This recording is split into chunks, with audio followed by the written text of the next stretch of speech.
While you don't have to run in a pair of sandals, I will tell you running in sandals is a lot of fun, and it doesn't matter what kind of event you run in. I'm a competitive sprinter. Now, to be totally honest, I do all of my warm ups, all of my drills, and everything up to about 80% of my full speed in a pair of sandals. But after that, I need to be in a shoe.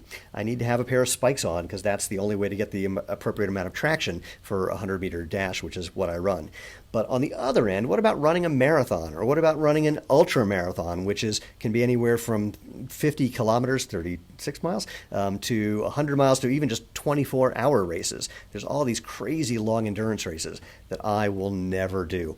But more importantly, the question, can you run in sandals in those races? And the answer is an unequivocal yes. In fact, remember, the way this all started was after people read the book Born to Run and heard about the Tarahumara Indians who would run for hundreds of miles in a pair of huarache sandals like this, made of leather and used tires and a leather strap that goes around their ankles. That made people really curious. What can I do? Especially, boy, if you look at people coming out of some of these long races in shoes, their toenails are all black or they've fallen off. They've got skin coming off their foot, especially in a trail race or if they're going in and out of water. I mean, some people at the end of a race, their feet look like hell. But when you see people coming out of the race, a long race, from wearing a pair of sandals, they seem to look fine. So that made people really interested. Well, here, let me just do this. I'm going to get out of the way and show you this couple in that picture behind us.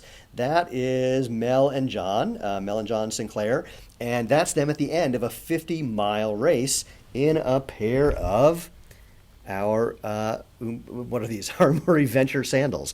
They have run other marathons and ultramarathons as well. They ran a 256K 7-day stage race across Madagascar. And when they showed up at the starting line with just a pair of running sandals on their feet, people said, where are your shoes? They said, we're wearing them. They said, no, like, shoes. They said, these sandals, that's our running shoes. They said, no, like your backup shoes. They went, you mean extra laces? I mean, we have extra laces just in case, but I mean, this is all we have.